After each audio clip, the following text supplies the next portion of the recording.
हाँ भी future doctors, आज के वीडियो की शुरुआत हम ऐसे 5 कॉमन प्रॉब्लम से करेंगे जो हो सकता है टेस्ट अटेम्प्ट करते टाइम आप भी फेस करते हो या आपको फ्यूचर में फेस करना पड़े।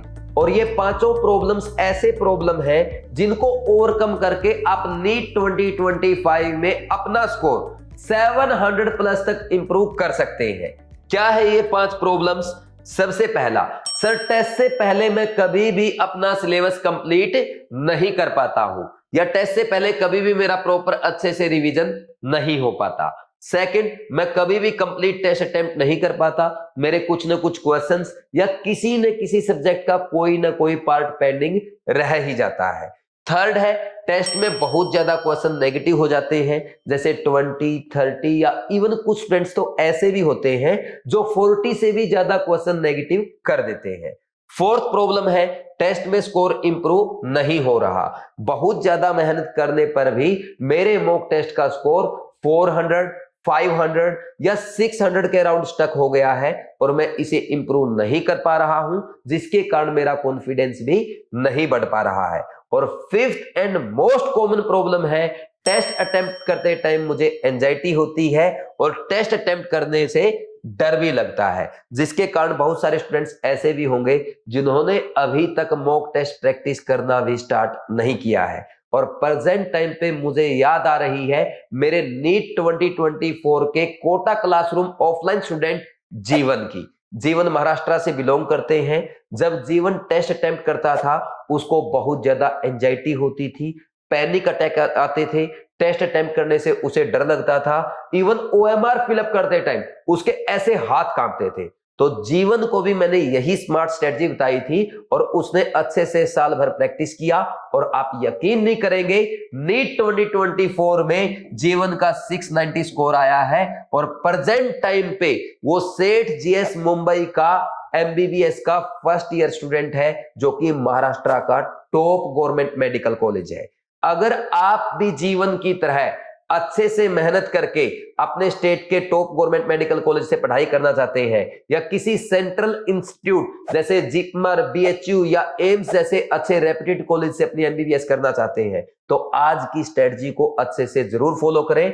क्योंकि देखो, आप साल भर अच्छे से मेहनत करेंगे लेकिन 4 मई 2025 को आपको नीट एग्जाम के लिए 3 घंटे और 20 मिनट मिलेंगे, जिसमें आपको 180 क्वेश्चन करना होगा ज्यादा से ज्यादा स्पीड और ज्यादा से ज्यादा एक्यूरेसी के साथ। ये तभी पॉसिबल हो पाएगा जब आज से ही आप अच्छे से टेस्ट अटेम्प्ट करेंगे, एक स्मार्ट स्ट्रेटजी के साथ टेस्ट अटेम्प्ट करेंगे। वो स्मार्ट स्ट्रेटजी क्या है, आज के वीडियो में मैं आपको बताने जा रहा हूं, जिसको फॉलो करते हुए आप नीट 2025 में अपना स्कोर 300 से 700 प्लस तक इंप्रूव कर सकते हैं। तो प्लीज आप सब बच्चे इस वीडियो को कंप्लीट जरूर देखें और 4 मई 2025 तक यानी अपने नीट एग्जाम तक पूरे डिसिप्लिन में, पूरे डेडिकेशन की तरह एक अच्छे डॉक्टर के साथ अच्छे डॉक्टर की तरह जरूर फॉलो करें और अच्छे से नीट एग्जाम में अटेम्प्ट करके अपने ड्रीम कॉलेज में जाएं, अपने मम्मी पापा का नाम रोशन करें। और साथ में इस वीडियो में मैं आपको 2 ऐसे पॉइंट्स बताऊंगा जिनको फॉलो करते हुए आप अपने नेक्स्ट मॉक टेस्ट में यानी संडे को जो टेस्ट आ रहा है उसमें इजीली 60 से 70 मार्क्स बढ़ा सकते हैं। तो प्लीज आप ये कंप्लीट वीडियो जरूर देखें और एग्जाम तक अच्छे से फॉलो करते हुए नीट 2025 में अच्छे मार्क्स, अच्छी रैंक के साथ अपने ड्रीम कॉलेज में जाएं और अपने मम्मी पापा का नाम रोशन करें। ठीक है भाई, अब हम स्टार्ट करते हैं आज की स्मार्ट स्ट्रेटजी। देखो, ये हमारी प्रॉब्लम्स है। अच्छा, एक रिक्वेस्ट मैं आपसे जरूर करूंगा कि इनमें से जो भी प्रॉब्लम आप प्रेजेंट टाइम पे फेस कर रहे हैं वो कमेंट सेक्शन में लिखें और साथ में प्रॉमिस भी करें कि सर मैं अपनी ये प्रॉब्लम सोल्व करूंगा और नीट 2025 में अच्छे मार्क्स के साथ अपने ड्रीम कॉलेज में जाऊंगा। और इसके अलावा भी अगर आपका कोई पर्सनल प्रॉब्लम है वो भी लिखना है, मैं आपका रिप्लाई जरूर करूंगा। और अगर मुझे लगा कि आपकी प्रॉब्लम जो है वो जेन्युइन है या ज्यादा स्टूडेंट्स की कॉमन प्रॉब्लम हो सकती है, उसमें मैं एक सेपरेट वीडियो भी आपके लिए अपलोड करूंगा। तो अब देखो, हमारी सबसे पहली प्रॉब्लम क्या है कि सर टेस्ट से पहले कभी भी मैं अपना सिलेबस अच्छे से कंप्लीट नहीं कर पाता या टेस्ट से पहले कभी भी मेरा अच्छे से प्रॉपर रिवीजन नहीं हो पाता। देखो, ये आपकी अकेले की प्रॉब्लम नहीं है, मोस्ट ऑफ द स्टूडेंट्स ये प्रॉब्लम फेस करते हैं और टेस्ट से पहले मैक्सिमम टाइम वो 60 से 70% ही अपना सिलेबस कंप्लीट कर पाते हैं। और इसमें बच्चों की कोई गलती नहीं है। गलती है तो टेस्ट सीरीज के शेड्यूल की, क्योंकि सभी कोचिंग के टेस्ट 2 या 3 वीक के बाद होते हैं और उनका शेड्यूल ऐसे रहता है कि कभी कभी तो सिलेबस बहुत कम होता है कि बच्चे 1 वीक में ही तीनों सब्जेक्ट कंप्लीट कर लेते हैं, और कभी कभी इतना ज्यादा सिलेबस दे दिया जाता है कि 4 से 5 वीक में भी बच्चा अपना सिलेबस कंप्लीट नहीं कर पाता। तो टेस्ट सीरीज के शेड्यूल की जो अनइवन बैलेंसिंग है, इसके कारण आपका सिलेबस कंप्लीट नहीं हो पाता। आप खुद को दोष ना दें, आप खुद को डिप्रेस ना करें। देखो, आपको ना अपना सोल पर्पस जानना चाहिए। हमारा मेन मकसद क्या है कि भाई हम 700 प्लस लाएं। 700 प्लस लाने के लिए क्या करना पड़ेगा? सबसे पहले हमारा 100% सिलेबस अच्छे से कंप्लीट होना चाहिए। हर टॉपिक हमें अच्छे से पढ़ना चाहिए, हर टॉपिक के क्वेश्चन प्रैक्टिस, हर टॉपिक की एनसीईआरटी अच्छे से कवर होनी चाहिए। फिर उसके बाद पूरे सिलेबस का मल्टीपल टाइम रिवीजन होना चाहिए, तभी हम 700 प्लस स्कोर कर पाएंगे। और अगर ऐसे टेस्ट के साथ पढ़ते रहे, कभी 60%, कभी 70%, 80% सिलेबस कंप्लीट करते रहे, तो हमारा सिलेबस अधूरा रह जाएगा और 700 प्लस का सपना भी अधूरा रह जाएगा। तो प्लीज आप टेस्ट के अकॉर्डिंग ना पढ़े। तो सर हम क्या करें? भाई मेरे अकॉर्डिंग आपको एक सेल्फ स्टडी प्लान बनाना चाहिए और उसके अकॉर्डिंग पढ़ाई करनी चाहिए। तो ये कैसे होगा? देखो, आपने जो भी टेस्ट सीरीज ज्वाइन कर रखी है, ठीक, सभी टेस्ट सीरीज के जो मेजर टेस्ट होंगे वो कब स्टार्ट होंगे? फुल सिलेबस टेस्ट मार्च या अप्रैल में। जैसे हम अपनी बीट की ही बात करें, बीट यानी Bwise elite all India test series to become topper, ये बीवाइज क्लासेस की पीसीबी की pure NCERT based test series है, जो कि नीट एग्जाम के लेटेस्ट पैटर्न पे बेस्ड है। और इस टेस्ट सीरीज को फॉलो करते हुए हर साल बच्चे AIIMS Delhi, एमएएमसी, UCMS, KGMU, AFMC ऐसे टॉप कॉलेजेस में जाते हैं। तो ये बहुत ही अच्छी टेस्ट सीरीज है, आप इसको फॉलो कर सकते हैं। तो देखो, हमारी जो ये टेस्ट सीरीज है, इसका भी शेड्यूल क्या है भाई? मार्च और अप्रैल में आपके मेजर टेस्ट होंगे। तो इसके अकॉर्डिंग अगर हम बात करें, भाई आपको जनवरी लास्ट, फेब मिड या फेब लास्ट तक अपना पूरा सिलेबस अच्छे से कवर कर लेना चाहिए, ताकि लास्ट में मार्च और अप्रैल में हम मल्टीपल टाइम रिवीजन कर सके, मेजर टेस्ट के साथ ज्यादा से ज्यादा अपनी मिस्टेक्स को इंप्रूव कर सके। तो यह हमारा प्लान होना चाहिए। तो पहले आप शेड्यूल बना लो कि मैक्सिमम फेब लास्ट तक आपका सिलेबस कंप्लीट हो जाना चाहिए। तो अब जो आप शेड्यूल बनाएंगे, उसमें आपका डेली टाइम टेबल क्या होना चाहिए? डेली आपको नोट्स कैसे पढ़ना है, शॉर्ट नोट्स कैसे बनाना है, डेली फिजिक्स, केमिस्ट्री और बायो के कितने क्वेश्चन प्रैक्टिस करना है, इफेक्टिवली एनसीईआरटी कैसे पढ़ना है, आपका डेली, वीकली और मंथली रिवीजन प्लान क्या होना चाहिए। इस पे ऑलरेडी एक डिटेल्ड स्ट्रेटजी का वीडियो मैं अपलोड कर चुका हूं, जिसका लिंक डिस्क्रिप्शन में गिवन है। इसका टाइटल है perfect strategy to score 700 plus in NEET 2025 exam. ये 40 मिनट का वीडियो है। ये 40 मिनट का वीडियो देख के इसको अच्छे से फॉलो करके आप अपनी जिंदगी के अगले 40 साल बदल सकते हैं। देखो, फैसला आपके हाथ में है। 40 मिनट का वीडियो है और ये आपके 40 साल कैसे होंगे वो डिसाइड करने वाला है, क्योंकि जो बच्चा इस वीडियो को अच्छे से फॉलो करके जाएगा वो डेफिनेटली नीट एग्जाम में 700 प्लस करेगा, और 700 प्लस करने के बाद अच्छे कॉलेज से पढ़ के अच्छा डॉक्टर बनेगा और एक अच्छी जिंदगी जिएगा। इसलिए मैंने बोला 40 मिनट अच्छे से यूटिलाइज करो, ताकि आपके 40 साल अच्छे बन सके। ठीक, फिर इसके बाद नेक्स्ट अब हम बात करेंगे रिवीजन की। देखो, बहुत सारे बच्चे ये मानते हैं कि अगर मैं टेस्ट से पहले रिवीजन नहीं करूंगा, मेरे मार्क्स कम आएंगे तो मेरा कॉन्फिडेंस कम होगा और मैं नीट में अच्छा स्कोर नहीं कर पाऊंगा। देखो, मेरा ये मानना है, ये फिलॉसफी बिल्कुल गलत है, क्योंकि मेरे जो ऑफलाइन के स्टूडेंट्स हर साल 690 700 तक स्कोर करते हैं, मैं उनको कैसे प्रिपेयर करता हूं कि भाई टेस्ट से पहले रिवीजन मत करो। उसका फायदा क्या होगा? जब आप बिना रिवीजन के टेस्ट देते हैं, तो टेस्ट में कुछ क्वेश्चन ऐसे होते हैं जो बिना रिवीजन भी हो पाते हैं, और कुछ चीजें ऐसी होती है जो आप भूल चुके होते हैं, लेकिन टेस्ट के टाइम के प्रेशर में आपका दिमाग उनको रिमाइंड कर देता है। तो जब बार बार हमारी ये आदत बनती है, तो नीट एग्जाम में भी सारी भूली हुई चीजें हमें याद आ जाएगी और नीट में अच्छा स्कोर कर पाएंगे। दूसरा, भाई आज तो आपके है ना फिजिक्स, केमिस्ट्री, बॉटनी, जूलॉजी के 2-2 चैप्टर, 3-3, 4-4 चैप्टर आ रहे हैं, 10, 15, 20 चैप्टर आपके एग्जाम में आ रहे हैं। आराम से 2 से 3 दिन में आप रिवाइज कर लोगे। लेकिन नीट में तो 80 चैप्टर आएंगे, क्या 1 या 2 दिन में आप सारे चैप्टर रिवाइज कर पाएंगे? नहीं। तो ऐसी आदत क्यों डाल रहे हो जो आपको नीट एग्जाम में स्ट्रेस देगी कि रिवीजन तो हुआ ही नहीं, मैं टेस्ट कैसे करूंगा? तो ऐसी आदत हमें नहीं डालनी चाहिए। दूसरा, अगर आप रिवीजन करते भी हैं तो एक प्रॉपर मेथड होना चाहिए। ये नहीं कि टेस्ट से पहले लगे हुए हैं, बस सिलेबस कंप्लीट करना उस पर ध्यान दे रहे हैं। जैसे कुछ बच्चे क्या करते हैं कि टेस्ट से पहले कैसे रिवीजन करेंगे, फ्राइडे और सैटरडे को पूरा 2 दिन बैठ के टेस्ट का अच्छे से रिवाइज करते हैं। खास करके कोटा के बच्चे, जो कोटा की कोचिंग्स में पढ़ते हैं ना, उनकी आदत होती है कि टेस्ट से 2 दिन पहले पूरे टेस्ट का रिवाइज करके जाना है, इस बार पापा को 600 प्लस ला के दिखाना है। 600 प्लस क्या, वो 650 भी ले आते हैं मॉक टेस्ट में, 680 भी ले आते हैं, लेकिन नीट एग्जाम में उनका स्कोर देखना 400, 450, 500, 550, 600 तक रह जाता है और फिर वो बार बार ड्रॉप करते रहते हैं। तो ऐसी गलती हमें नहीं करनी। कभी भी टेस्ट से 2 दिन पहले रिवाइज ना करें, क्योंकि इससे क्या होगा, फ्राइडे सैटरडे को आपने टेस्ट का रिवीजन तो कर दिया, टेस्ट में मार्क्स भी आ गए, लेकिन करंट के 2 दिन का सिलेबस आपका पेंडिंग रह गया, आपका नोट्स छूट गया, क्वेश्चन प्रैक्टिस छूट गया, एनसीईआरटी छूट गई, आपका डेली रिवीजन छूट गया। और जैसे ही ये छूटेगा तो फिर भाई यहां पे कमी रह जाएगी, ये टारगेट पूरा नहीं हो पाएगा। ठीक, अगर आपको टेस्ट से पहले रिवीजन करना भी है, उसका इफेक्टिव मेथड होना चाहिए। जैसे मान लीजिए, जैसे बीट टेस्ट सीरीज के टेस्ट आप अटेम्प्ट करते हैं, हर 2 वीक में आपके टेस्ट आते हैं, तो आप ये डिसाइड कर लो कि डेली टेस्ट के रिवीजन को मैं 1 घंटा दूंगा या 1.5 घंटा दूंगा या 2 घंटा दूंगा। मान लीजिए किसी बच्चे ने डिसाइड किया कि मैं 1.5 घंटा दूंगा और उसने टाइम बना लिया कि 20 आवर्स में टेस्ट के रिवीजन को दूंगा। ठीक, और 20 आवर्स में से आपने डिसाइड कर लिया कि भाई डेली 1 घंटा तो फिजिक्स को और आधा घंटा केमिस्ट्री को, आधा घंटा बायोलॉजी को। या आप ऐसे भी कर सकते हो कि 3-4 दिन तो 1-2 सब्जेक्ट रिवाइज कर दिए, नेक्स्ट 3-4 दिन दूसरे 2 रिवाइज कर दिए, ऐसे भी कर सकते हो। जैसे फॉर एग्जांपल भाई अगर कोई 2 घंटे रिवाइज कर रहा था, एक दिन तो फिजिक्स जूलॉजी, एक दिन केमिस्ट्री बॉटनी, ठीक, ऐसे भी कर सकते हो 1-1 घंटा। ठीक, ये प्लान कर सकते हो। अगर ऐसा प्लान बनता है तो ठीक है, नहीं कोई फायदा नहीं है।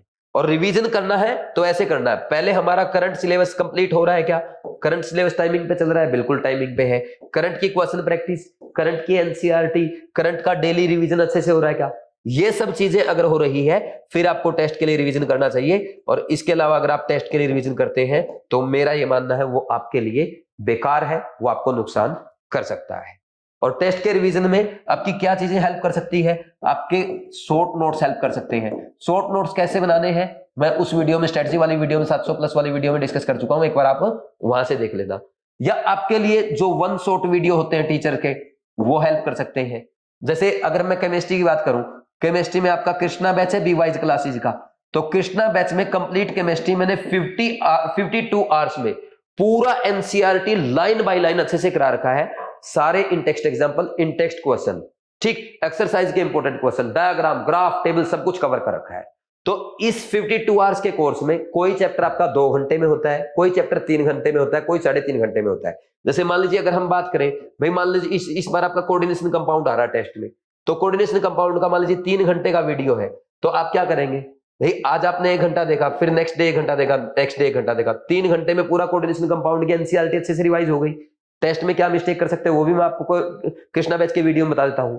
अब साथ में आपको मिलता है कृष्णा बैच का एनसीईआरटी बेस्ड क्वेश्चन बैंक, जिसका नाम है एनसीईआरटी ड्रीम। इसमें आपके एनसीईआरटी एग्जाम्पलर के क्वेश्चन होते हैं, एनसीईआरटी के टेक्स्ट एग्जाम्पल, इन टेक्स्ट क्वेश्चन होते हैं, एक्सरसाइज के इंपॉर्टेंट क्वेश्चन होते हैं, और सारे टाइप के क्वेश्चन है, चाहे एमसीक्यू है, स्टेटमेंट वाले, सर्सन रीजन, मैच द कॉलम, सब पैटर्न के क्वेश्चन इसमें कवर्ड है। आपका पेपर अगर आएगा कृष्णा बैच से आएगा और एनसीईआरटी ड्रिल से आएगा, इससे बाहर आपका पेपर नहीं आने वाला है, आज ही नोट कर दो। तो फिर आप पूरा वीडियो देखने के बाद 1 घंटे बैठ के एनसीईआरटी ड्रिल सोल्व कर दे, हो गया 4 घंटे में आपका सबसे बड़ा चैप्टर है 12th क्लास का कोऑर्डिनेशन कंपाउंड, 4 घंटे में पूरा रिवाइज हो गया। इससे फास्ट रिवीजन करने का कोई और मेथड नहीं हो सकता है। तो ऐसे कृष्णा बैच से आप रिवीजन कर सकते हैं। और जो बच्चे कृष्णा बैच को अच्छे से फॉलो करके जाते हैं ना, मैं उनका स्कोर बता दूं, सीधा 170 प्लस 175 या 180 आउट ऑफ 180 आता है। जैसे इस बार भाई एक इंटरव्यू मैंने आपके लिए अपलोड किया था, डॉक्टर सुभाषिष पांडा उड़ीसा के हैं, कृष्णा बैच के स्टूडेंट है, 180 किया है। अभी एक इंटरव्यू और अपलोड करूंगा, डॉक्टर आदित्य दिल्ली के हैं, 180 आउट ऑफ 180 किया है, ओनली कृष्णा बैच और एनसीईआरटी ड्रिल बार बार किया है। तो कृष्णा बैच और एनसीईआरटी ड्रिल जरूर कर जाओ। ठीक, जिन बच्चों ने अभी तक ज्वाइन नहीं किया तो वो ये गलती ना करें, जल्दी से जल्दी कृष्णा बैच और एनसीईआरटी ड्रिल जरूर फॉलो करें। और अभी ये हमने लॉन्च कर दिया है और अभी प्रेजेंट टाइम पे आपके लिए इस पे स्पेशल डिस्काउंट भी है। बीवाइज ऐप पे जब आप ये कोर्स ज्वाइन करेंगे, एनसीईआरटी 25 प्रोमो कोड अप्लाई करके आप मैक्सिमम डिस्काउंट इस पे पा सकते हैं। ठीक, अब नेक्स्ट आगे बढ़ते हैं। ये हमारी फर्स्ट प्रॉब्लम थी। सेकंड प्रॉब्लम ये है कि सर मैं टेस्ट अटेम्प्ट नहीं कर पाता। देखो, टेस्ट अटेम्प्ट आप इसलिए नहीं कर पाते हैं क्योंकि आपका मेथड रॉन्ग है। मेथड रॉन्ग क्यों है? क्योंकि आप क्या करते हो, पहले क्वेश्चन से स्टार्ट करके हर क्वेश्चन को तब तक करते रहते हो जब तक आपसे सोल्व नहीं होता। तो ये बिल्कुल गलत मेथड है। इस मेथड से कभी भी आप 680 प्लस 700 प्लस स्कोर नहीं कर पाएंगे। तो सर बेस्ट मेथड क्या है? हर टेस्ट को हमें 3 अटेम्प्ट में करना चाहिए। और जब आप टेस्ट को 3 अटेम्प्ट में करते हैं, इसका पैटर्न ये होना चाहिए, पहले बायोलॉजी, फिर केमिस्ट्री, फिर फिजिक्स। कुछ बच्चे बोलते हैं सर मेरे को फिजिक्स अच्छे से आती है, फिर भी आपको बायोलॉजी, केमिस्ट्री और लास्ट में फिजिक्स करनी है। अगर इस मेथड में कुछ चेंज करेंगे तो जो नुकसान होगा उसका रिस्क आप खुद भुगतेंगे। ठीक, तो जब आप पहला अटेम्प्ट के क्वेश्चन कर रहे होंगे, फर्स्ट अटेम्प्ट में हमें ओनली वो क्वेश्चन करने होते हैं जो हमें टिप्स पे होते हैं, जैसे आपके बायो क्वेश्चन हो गए, केमिस्ट्री के इनऑर्गेनिक ऑर्गेनिक के क्वेश्चन है, या फिजिक्स के थियोरेटिकल क्वेश्चन है, या डायरेक्ट फॉर्मूला पूछ रखा है, वो आपको फर्स्ट अटेम्प्ट में करने हैं। कहने का मतलब यह है कि फर्स्ट अटेम्प्ट में आपको 30 सेकंड से ज्यादा टाइम नहीं लगाना किसी भी क्वेश्चन में। अगर आपको लग रहा है कि यार समझ नहीं आ रहा, कुछ भूल गया हूं या कैलकुलेशन करनी पड़ेगी, उसको फर्स्ट अटेम्प्ट में ना करें, उस क्वेश्चन को हम करेंगे सेकंड अटेम्प्ट में। जी, हमें क्वेश्चन आता है, फॉर्मूला भी आता है, बिल्कुल अच्छे से सब कुछ याद है, लेकिन थोड़ी सी कैलकुलेशन है, इसमें हमें लगभग 50 सेकंड का टाइम लग सकता है, 60 सेकंड का टाइम लग सकता है, तो ये सेकंड अटेम्प्ट में होगा। फिर इसके बाद थर्ड अटेम्प्ट में हम वो क्वेश्चंस करेंगे जो ज्यादा टाइम टेकिंग है, जिनमें 2 से 3 कॉन्सेप्ट मिक्स हो सकते हैं, जिनमें जैसे थर्मो है या सॉल्यूशन है, इलेक्ट्रोकेमिस्ट्री है, फिजिक्स के कोई लेंथी कैलकुलेशन वाले चैप्टर का क्वेश्चन है, वो क्वेश्चन आप कर सकते हैं। तो ये ऐसे क्वेश्चन होंगे जिनमें आपको 1 मिनट या 2 मिनट या 3 मिनट का टाइम लगता है। देखो आते हैं मुश्किल से ऐसे 10-12 क्वेश्चन एग्जाम में, लेकिन आप इन क्वेश्चन में ज्यादा टाइम वेस्ट करके आप पेपर ही पूरा नहीं कर पाते, तो ये स्ट्रेटजी फॉलो करनी चाहिए। ठीक, अब मान लीजिए कोई एवरेज बच्चा है, एवरेज बच्चा मान लीजिए बायो के भाई 30 क्वेश्चन करता है, 30 सेकंड में ऐसे क्वेश्चन करता है, तो 60 क्वेश्चन उसने कर लिए। ऐसे ही केमिस्ट्री के 20 कर लिए और फिजिक्स के 10 ही किए, तो 90 क्वेश्चन हो गए आपके पहले अटेम्प्ट में। और इन 90 क्वेश्चन में मान लीजिए किसी बच्चे ने मैक्सिमम कितना टाइम लगाया, 60 मिनट मान लो, इससे ज्यादा टाइम थोड़ा लगाएगा। 60 मिनट में आपके 90 क्वेश्चन हो गए। सेकंड अटेम्प्ट में आपने क्वेश्चन किए, बायो के 20 कर लिए, फिर आपने केमिस्ट्री के कर लिए 15 और फिजिक्स के फिर 10 कर लिया आपने, तो कितने हो गए 20, 15 और 10, ये हो गए आपके 45 क्वेश्चन। इसमें भी मान लीजिए आपने कितना टाइम लगाया, 60 मिनट लगा दिया, क्योंकि सेकंड अटेम्प्ट में भी ज्यादा टाइम थोड़ा लगेगा। ठीक, मैक्सिमम टाइम काउंट कर रहा हूं। ठीक, फिर अब 90 और 45 कितने हो गए, 135 क्वेश्चन हो गए। क्वेश्चन आपके पास कितने बचे हैं, 45 बचे हैं, अभी भी आपके पास टाइम कितना है, 80 मिनट है। बताओ भाई, लास्ट के 45 क्वेश्चन 80 मिनट में नहीं कर सकते, और आपके पास कंडीशन ये होती है लास्ट के 1 घंटे में आपके पास 100 क्वेश्चन बचे होते हैं। अरे स्ट्रेटजी के साथ करोगे तब होगा, समझे कि नहीं समझे? तो ऐसे हमें ये मेथड फॉलो करना चाहिए। और वैसे भी शुरू में हर बच्चा 180 क्वेश्चन थोड़ा करेगा, शुरू में कम क्वेश्चन करो, जिसके मार्क्स कम आ रहे हैं, जिसके 300 नंबर आ रहे हैं, वो नेक्स्ट टेस्ट में 100 ही क्वेश्चन करे, जिसके 400 आ रहे हैं वो नेक्स्ट टेस्ट में 120 क्वेश्चन करे, जिसके 500 नंबर अभी प्रेजेंट टाइम पे आ रहे हैं वो 140 150 क्वेश्चन करे, जिसके 600 नंबर आ रहे हैं वो नेक्स्ट टेस्ट में मैक्सिमम 160 से 165 क्वेश्चन करे, जिसके 650 नंबर आ रहे हैं वो नेक्स्ट टेस्ट में टारगेट करेगी 170 से 175 क्वेश्चन करूंगा, जिसके 680 आ रहे हैं वो 180 के 180 करेगा। तो हर टेस्ट में ऐसे टारगेट बनाओ, बिना टारगेट बनाए मुंह उठा के चल देते हो, फिर एग्जाम में आपसे गलतियां होती है। आप लेंथी क्वेश्चंस में, टाइम टेकिंग क्वेश्चन में टाइम वेस्ट कर देते हो, फिर आप बाहर हो जाते हो, फेल हो जाते हो। भाई एग्जाम में कई बार कुछ क्वेश्चन ऐसे भी दिए रहते हैं जिनका आंसर ऑप्शन में ही नहीं होता, वो बोनस होते हैं।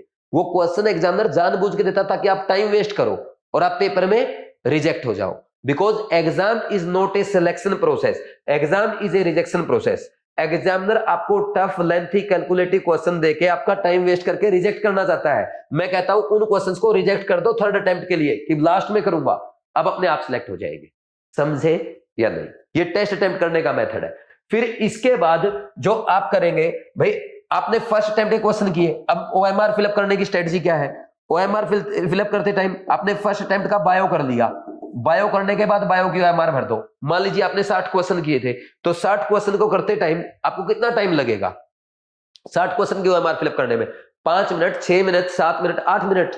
ठीक, और जब वो क्वेश्चन की ओएमआर आप फिल कर रहे हैं उसमें कोई गोला भरने में दिमाग थोड़ा लगेगा। तो बायो आपने सोल्व करी पूरा इंटेंस फोकस के साथ, तो अब आप ओएमआर फिलअप कर रहे हैं, आपके ब्रेन को रेस्ट मिल गया। फिर आप केमिस्ट्री की ओएमआर फिलअप करेंगे। मान लीजिए आपने 20 क्वेश्चन किए थे, मुश्किल से 3 से 4 मिनट, तो 20 क्वेश्चन की ओएमआर फिलअप करी, दिमाग को रेस्ट मिल गया। अब फ्रेश माइंड से फिजिक्स के क्वेश्चन सोल्व करेंगे। फिजिक्स का पहला अटेम्प्ट के क्वेश्चन किए, अब ओएमआर फिलअप कर दो। ये बेस्ट मेथड होता है।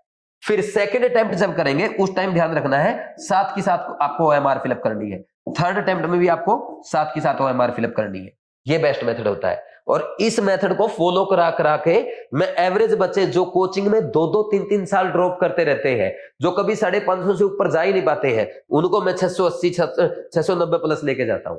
और मैं कोई अलग जादू नहीं करता यार, मैं तो केमिस्ट्री पढ़ाता हूं। केमिस्ट्री में मैं आपके 180 करा दूंगा, 170 प्लस 175 मेरे लिए बहुत इजी टास्क है, आप लोगों ने रिजल्ट भी देखा है। लेकिन मुझे फायदा तब होगा जब मेरा बच्चा नीट एग्जाम में 680 लाएगा। ओनली केमिस्ट्री से 180 से कुछ नहीं होगा। केमिस्ट्री में 180 ले आओ, वहां पे आपके 600 से कम रह गए, फिर क्या होगा भाई? तो इसलिए मैं आपको ये स्ट्रेटजीज बताता हूं। ठीक, ये हो गया आपका टेस्ट अटेम्प्ट करने का बेस्ट मेथड। अच्छा, ओएमआर फिलअप करते टाइम है ना, कुछ बच्चे ये मिस्टेक करते हैं, जैसे ए बी सी डी गोला आपको भरना है तो बी है जैसे मान लीजिए आंसर, कुछ बच्चे ना पूरा ध्यान से भरते हैं। ध्यान से भरने की जरूरत नहीं होती, जो बी है ना ये आपका पूरा डायरेक्ट होना चाहिए, बी नजर नहीं आना चाहिए बाहर। बी को पूरा कर दिया, फिर इसके बाद अगर ऐसे करके छोड़ देंगे ठीक है। ए आंसर है मान लीजिए, पहले ए को ब्लॉक करो पूरा, ए नहीं नजर आना चाहिए, ए हो गया, फिर इसके बाद बस जल्दी से ऐसे करके छोड़ दो, थोड़ा खाली रह जाएगा, थोड़ा बाहर चला जाएगा, कोई नुकसान नहीं है, बस जो उसमें डिजिट लिखा है अल्फाबेट लिखा वो नहीं दिखना चाहिए। ये ऐसे ओएमआर फिलअप करते हैं। ठीक हो जाएगा। तीसरा मेथड, तीसरा डाउट क्या था कि सर नेगेटिव ज्यादा होते हैं। भाई नेगेटिव होंगे ही, आप जल्दबाजी करते हो टेस्ट में, है ना, कभी आप टेस्ट के मिस्टेक का एनालिसिस नहीं करते हो, घर जाके आप रिवाइज नहीं करते हो मिस्टेक्स को, आप मिस्टेक्स को लिखते नहीं हो, तो टेस्ट में जो मिस्टेक्स हो रही है भाई उनको घर जाके लिखा करो। टेस्ट का जाकर के प्रॉपर एनालिसिस करना होता है। क्या करोगे? टेस्ट का एनालिसिस करो। जैसे आपने संडे को टेस्ट दिया, जाते ही घर पे एनालिसिस करो कि कितने क्वेश्चन नेगेटिव हुए, फिजिक्स केमिस्ट्री बायोलॉजी के कितने क्वेश्चन नेगेटिव हुए, कितने क्वेश्चन आपने स्किप कर दिए, कितने क्वेश्चन में आपने तुक्का मारा या आप डाउट में थे, ये एनालिसिस करो। फिर सबसे पहले इन क्वेश्चंस को पकड़ो कि ये मिस्टेक क्यों हुए, इसमें आपने कैलकुलेशन की मिस्टेक की, फॉर्मूला मिस्टेक की, या कॉन्सेप्ट भूल गए, या एनसीईआरटी कोई लाइन याद आपको नहीं आई। फिर वो जो भी मिस्टेक आपकी है उसको शॉर्ट में लिखो। हर टेस्ट के पेपर के हर एक मिस्टेक कॉपी बनाओ, उसमें हर टेस्ट का नंबर डाल के उसमें फिजिक्स केमिस्ट्री बायोलॉजी की डेली मिस्टेक्स लिखो। अब आपको क्या करना, मान लीजिए आपका फिजिक्स में कोई फॉर्मूला मिस्टेक हो गया, आप लिख रहे थे F इक्वल टू के Q1 Q2 upon R square होता, लेकिन आपने R लिख दिया, तो आपकी ये मिस्टेक हो गई ना। तो अब यहां क्या करो, दूसरे पेन से ऐसे कि ये 2 लिखना भूल गया था, बस ये लिख दो। ये पूरा क्वेश्चन, उसका सोल्यूशन लिखने की जरूरत नहीं है। मान लीजिए केमिस्ट्री में आपने कोई रिएक्शन लिखनी थी और रिएक्शन लिखते टाइम आप रिएक्शन का ओनली इंटरमीडिएट मिस्टेक कर गए, तो ये लिख दो भाई ये रिएक्शन थी और इसका ये इंटरमीडिएट में भूल गया था। या सिंगल लाइन आपकी कोई रिएक्शन थी, सिर्फ वो रिएक्शन लिख दो। बायो का कोई एक लाइनर पॉइंट था वो आप भूल गए तो वो लिख दो। बायो का कोई डायग्राम भूल गए थे तो डायग्राम बना दो, बस ये पूरा क्वेश्चन लिखने की जरूरत नहीं है। कुछ बच्चे कहते हैं सर कैलकुलेशन मिस्टेक होती है तो क्या लिखे? भाई कैलकुलेशन मिस्टेक अगर होती है ना तो आप एक काम किया करो, उसमें जैसे मान लीजिए आपने लिखा 0.2 मल्टीप्लाई बाई 0.6, तो इसका आंसर तो आएगा 0.12। ठीक, लेकिन आपने पेपर में लिख दिया जल्दबाजी में 1.2, तो आप लिख देना आपने ये मिस्टेक की थी, ऐसे लिख दो जैसे मैंने लिखा कि मैंने ये गलती कर दी, ये लिखी ये मिस्टेक आपकी है और मिस्टेक आपने ये करी, इसको रेड कलर से लिख दो। ये मेथड होता है। ठीक, कुछ बच्चे क्या करते हैं, करेक्ट और इनकरेक्ट को गलत पढ़ लेते हैं। तो करेक्ट और इनकरेक्ट को गलत पढ़ने का एक तो आपको पेपर में लिखना चाहिए कि हर बार कि इस बार मैंने 4 क्वेश्चन ऐसे गलत किए जिसमें करेक्ट को इनकरेक्ट पढ़ लिया, इनकरेक्ट को करेक्ट पढ़ लिया। फिर उसके बाद जब नेक्स्ट टेस्ट अटेम्प्ट करने जाएंगे तो जहां भी करेक्ट लिखा या इनकरेक्ट लिखा उस पे ऐसे गोलदारा कर दो या अंडरलाइन कर दो, उसको अलग से हाईलाइट कर दो। ठीक, तब क्वेश्चन सोल्व करो। करेक्ट इनकरेक्ट वाली गलती हर एवरेज बच्चा 1 या 2 करता है एग्जाम में। तो अगर आप इनको अंडरलाइन करना शुरू कर दोगे जब स्टेटमेंट पढ़ रहे हो, या ऐसे इसको हाईलाइट करना, बॉक्स में बंद करना या गोलदारा बनाना शुरू कर दोगे, अपने आप दूर हो जाएगी। एक बच्चा ऑफलाइन में करता था ये मिस्टेक, मैंने उसको बोला कि इस टेस्ट में ये ट्राई करना, उसकी हर टेस्ट में 5 से 6 मिस्टेक हो रही थी। जब मैंने इससे अप्लाई करा उसकी एक ही मिस्टेक हुई। तो आपकी भी मिस्टेक सुधर सकती है ऐसे। तो हर टाइप की मिस्टेक, छोटी से छोटी, बड़ी से बड़ी, हमें अपनी कॉपी पे नोट करनी चाहिए। और सुबह उठ के, जैसे मैंने बताया आपको स्ट्रेटजी वाली वीडियो में, सबसे पहले सुबह उठते ही, बाथरूम बाद में जाना है, सबसे पहले मिस्टेक की कॉपी उठाना है। जितनी बार मिस्टेक्स को रिवाइज करोगे टेस्ट में उतनी मिस्टेक कम होंगी, उतने अच्छे मार्क्स आएंगे। अगर आपने हर टाइप की मिस्टेक लिख दी, हर टाइप की मिस्टेक को मल्टीपल टाइम रिवाइज कर दिया, आप नीट एग्जाम में 720/720 कर सकते हो। मैं रिपीट कर रहा हूं, 720/720 कर सकते हो। लेकिन कब? जब ये पूरा काम डेडिकेशन के साथ करोगे। अब मैंने आपको बोला 2 पॉइंट मैं आपको ऐसे बताऊंगा जो आपके मिस्टेक, जो आपका इस बार टेस्ट का स्कोर बढ़ा देंगे। क्या है वो 2 पॉइंट? देखो भाई, अगर हम बात करें बीट शेड्यूल की, ये आपके बीट टेस्ट सीरीज का शेड्यूल है। इसमें आपके 4 यूनिट टेस्ट हो चुके हैं, एक रिवीजन टेस्ट हो चुका है। तो इस संडे को 6 अक्टूबर को आपका आ रहा है रिवीजन टेस्ट 2, जिसमें यूनिट 3 और 4 का सिलेबस आएगा, फिजिक्स केमिस्ट्री बॉटनी जूलॉजी में। ठीक, तो ये सिलेबस आपका आ रहा है। अब आपको क्या करना चाहिए? मैं कहूंगा टेस्ट से पहले आप कुछ भी रिवाइज मत करो। कुछ भी रिवीजन मत करना, बस क्या करना, ये जो दो पीछे टेस्ट हुए ना आपके यूनिट 3 और 4, इनके क्वेश्चंस उठाना, इनमें जो मिस्टेक आपसे हुई है या जो क्वेश्चन आपसे सोल्व नहीं हुआ उसको पढ़ के आ जाना, उसको रिवाइज कराना कि मेरे से ये मिस्टेक हुई है या इसलिए ग्रेविटेशन का ये क्वेश्चन इस वजह से सोल्व नहीं हुआ था, बस वो पढ़ के आना है। इसमें ज्यादा से ज्यादा 1 से 2 घंटा लगेगा दोनों टेस्ट में। एक तो ये काम करना है, ये 1 से 2 घंटे का काम हो गया। दूसरा आपको क्या करना है, इस टेस्ट से पहले आप यूनिट 3 का टेस्ट उठाना, यूनिट 4 का टेस्ट उठाना, उसको सोल्व मत करना। अब यूनिट 3 के टेस्ट में 1 से 200 क्वेश्चन आपके होंगे, हर क्वेश्चन के आगे सिर्फ ये लिख देना कि पहले क्वेश्चन को मैं सेकंड अटेम्प्ट में करता, दूसरे क्वेश्चन को फर्स्ट में, तीसरे को भी फर्स्ट में, चौथे को भी फर्स्ट में, फिर पांचवें क्वेश्चन को मैं थर्ड अटेम्प्ट में करता। हर क्वेश्चन के आगे अटेम्प्ट लिख दो उसका कौन सा है, बस अटेम्प्ट, सोल्व नहीं करना। क्वेश्चन देख के आपको आइडिया आना चाहिए कि मैंने क्वेश्चन देखा, हाँ यार ये तो थर्ड अटेम्प्ट में होना चाहिए, नहीं यार ये तो फर्स्ट अटेम्प्ट में होना चाहिए, बस जस्ट आइडिया। सोल्व कर चुके हैं ना एक बार, तो ऐसे ही चौथे टेस्ट को करना। 1 से 200 क्वेश्चन के आगे कौन से अटेम्प्ट में आप इसको करते, अगर आज आपका टेस्ट ले लिया जाए तो वो अटेम्प्ट लिख लेना, और ये प्रैक्टिस दोनों टेस्ट की टेस्ट से पहले करके जाना। मेरे अकॉर्डिंग इसमें आपको 200 क्वेश्चन को देखते ही ये पहचानने में कौन से अटेम्प्ट का क्वेश्चन है, मैक्सिमम 15 से 20 मिनट या मैक्सिमम 1 घंटा लगेगा, आधा घंटा लगेगा, दोनों टेस्ट का 1 घंटा लगेगा।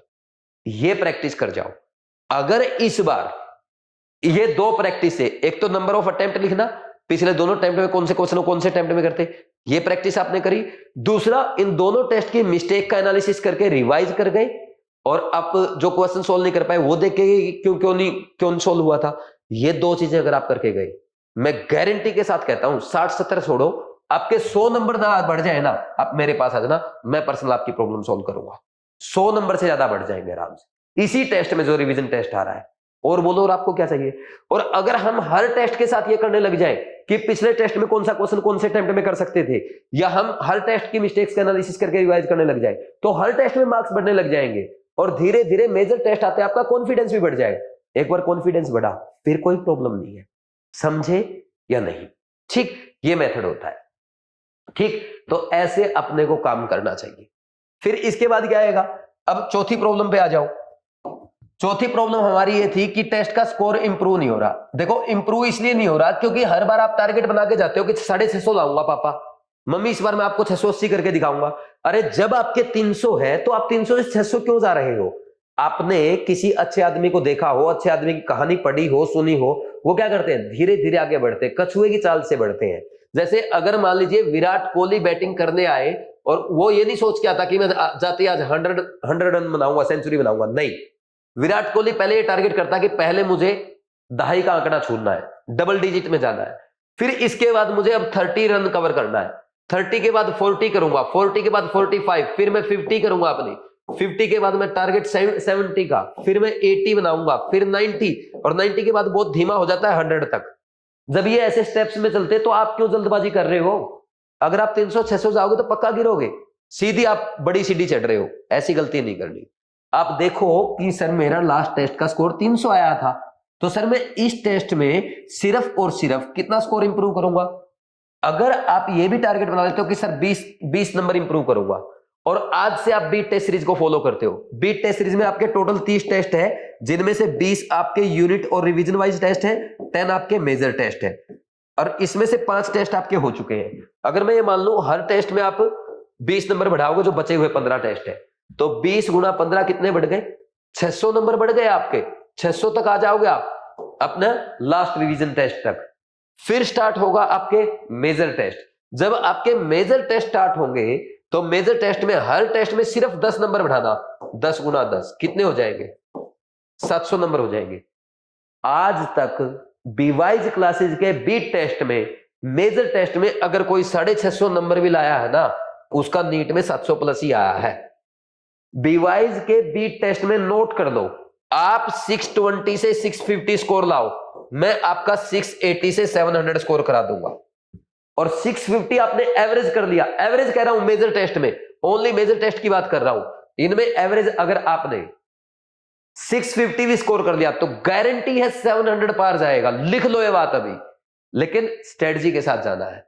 हर टेस्ट से पहले अपनी मिस्टेक रिवाइज करनी है, हर टेस्ट से पहले अपनी मिस्टेक नोट करनी है, हर टेस्ट से पहले अपनी मिस्टेक्स का एनालिसिस करना है। तो ऐसे धीरे धीरे आगे बढ़ना है। अगर हर बार जल्दबाजी करेंगे तो गिरेंगे, और गिरेंगे तो फिर कॉन्फिडेंस कम होगा। ठीक है, बात समझ में आ गई।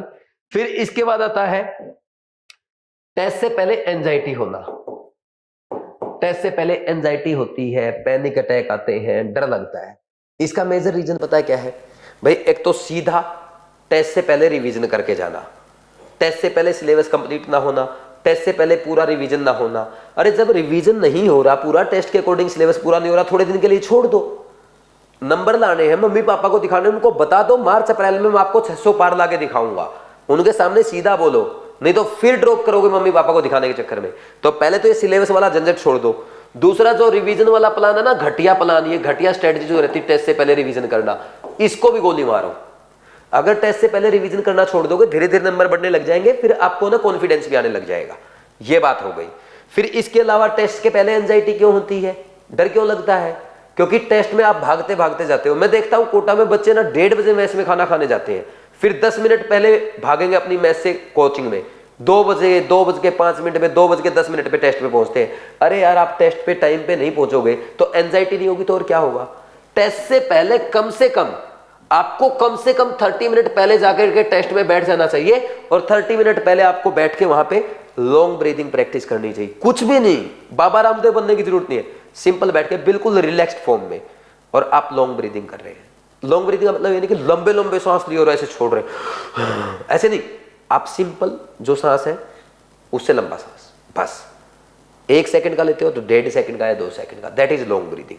और चुपचाप बैठो, अच्छी बातें सोचो, तो इससे आपका टेस्ट में फोकस बढ़ेगा, और फोकस बढ़ेगा तो मिस्टेक नहीं होगी, मिस्टेक नहीं होगी तो मार्क्स अच्छे आएंगे, मार्क्स अच्छे आएंगे तो कॉन्फिडेंस बढ़ेगा, एंजाइटी नहीं होगी।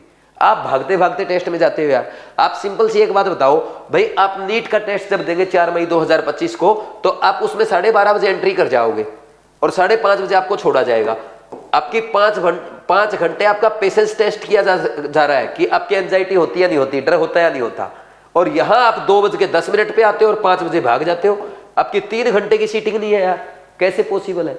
तो प्लीज टेस्ट से पहले आप टाइम से जाएं, आधा घंटा पौना घंटा पहले जाएं, जाकर के बैठे नॉर्मल लॉन्ग ब्रीदिंग करें, रिलैक्स करें। और ये ना सोचें कि फिजिक्स कैसी आई होगी, केमिस्ट्री कैसी आई होगी, बायो कैसी आई होगी। आप तो बस ये सोचें अब मैं ना 3 घंटे आराम से रिलैक्स होकर टेस्ट करूंगा। और टेस्ट के बीच में भी OMR फिलअप करते टाइम लॉन्ग ब्रीदिंग कर सकते हैं। कभी अगर आपसे क्वेश्चन नहीं हो सोल्व, उस टाइम भी आप लॉन्ग ब्रीदिंग कर सकते हैं। कुछ बच्चे क्या होते हैं भाई, टेस्ट में 5 क्वेश्चन लगातार नहीं हुए, हाथ पांव फूल जाते हैं कि मेरे से सिलेक्शन नहीं होगा, मेरा इस बार नंबर नहीं आएंगे, पापा मम्मी डांटेंगे। भाई हो सकता है मैंने केमिस्ट्री में पहले ही 5 क्वेश्चन आपको इतने टफ दे रखे हो, मैं आपका पेशेंस चेक कर रहा हूं, आपके हाथ पांव फूल गए, बाकी के 45 क्वेश्चन भी आप सोल्व नहीं कर पाएंगे। अरे 45 क्वेश्चन मैंने बहुत आसान दे रखे हैं, इनमें से 40 क्वेश्चन आप आराम से ठीक करके 40 गुना 4 160 नंबर ला सकते हो। तो आप 160 के चक्कर 180 के चक्कर में 160 भी खो देते हो। तो उस टाइम पे लॉन्ग ब्रीदिंग काम आती है, ठीक, पेशेंस काम आता है।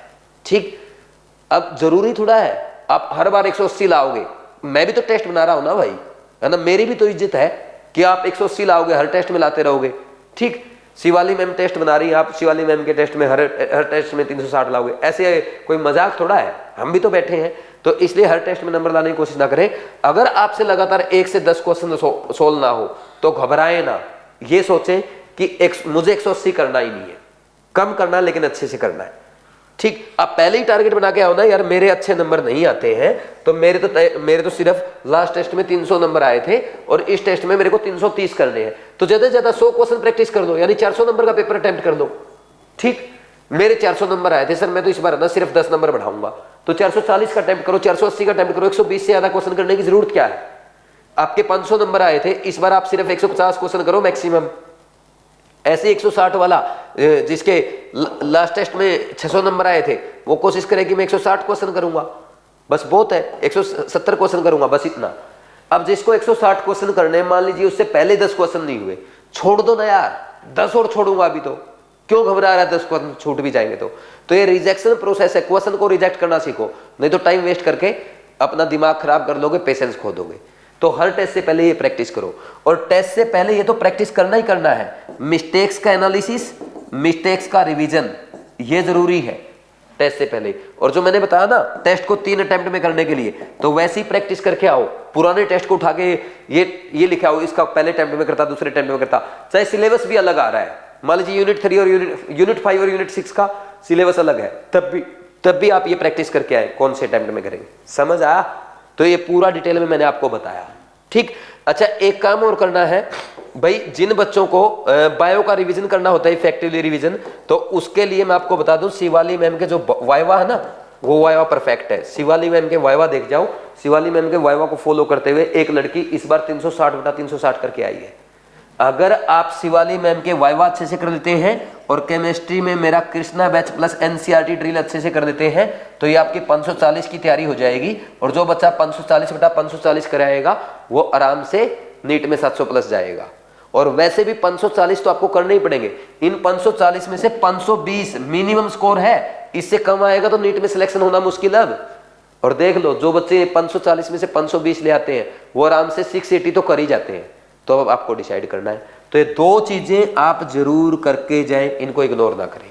और जिन बच्चों ने बीट टेस्ट सीरीज ज्वाइन नहीं की है, उनके पास एक गोल्डन अपॉर्चुनिटी है कि भाई ये देखो, अब आपका नेक्स्ट टेस्ट 20 अक्टूबर से आ रहा है, जो आईपीसी नोमेनक्लेचर का आइसोमेरिज्म का टेस्ट है। यहाँ पे आपका फिजिक्स में इलेक्ट्रिक चार्ज यानी इलेक्ट्रोस्टेट आएगा, फिर उसके बाद इधर आपका sexual reproduction in flowering plants आएगा, और न्यूरल कंट्रोल एंड कोऑर्डिनेशन, सारे आपके यहाँ ऑर्गेनिक, और यहाँ आपके 12th के चैप्टर स्टार्ट हो रहे हैं। तो कम से कम आप 5वें, ये जो आपका यूनिट 5 टेस्ट है, यहाँ से अच्छे से फॉलो करना स्टार्ट कर दो, ठीक। तो बीट टेस्ट सीरीज आप ज्वाइन कर सकते हैं, बड़ी इफेक्टिव टेस्ट सीरीज है।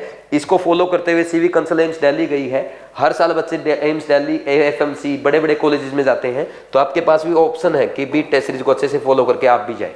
ये ऐसी टेस्ट सीरीज है जिसकी पीडीएफ भी आप डाउनलोड कर सकते हैं, इसके एक्सप्लेनेशन आपको घर पे मिलते हैं, ताकि घर पे ही आपका डाउट क्लियर हो जाए। तो प्लीज आप ये टेस्ट सीरीज जरूर प्रैक्टिस करके जाए। इस टेस्ट सीरीज को 2 बार कर जाओ, आप 720/720 ला सकते हो 2 बार अच्छे से। हर क्वेश्चन का पता होना चाहिए, आपका मिस्टेक क्यों है, छूटा क्यों है, इसका आंसर क्या आएगा, कैसे आएगा। आराम से 720/720 कर सकते हो, ठीक है भाई। तो ये हमारी स्ट्रेटजी थी कि इसको अच्छे से करना है, ठीक। अच्छे से फॉलो करोगे तो आराम से अच्छा स्कोर कर लोगे। और कृष्णा बैच ये जरूर कर लेना, इसको भूल के ही मत छोड़ना। जल्दी से जल्दी एनसीईआरटी 25 प्रोमो कोड अप्लाई करके ज्वाइन कर लो। कोई डाउट आता है 7340250100, इस नंबर पे कॉल करके बात कर सकते हैं, और कोई प्रॉब्लम आप मेरे से भी डिस्कस कर सकते हैं। Thank you very much, all the best.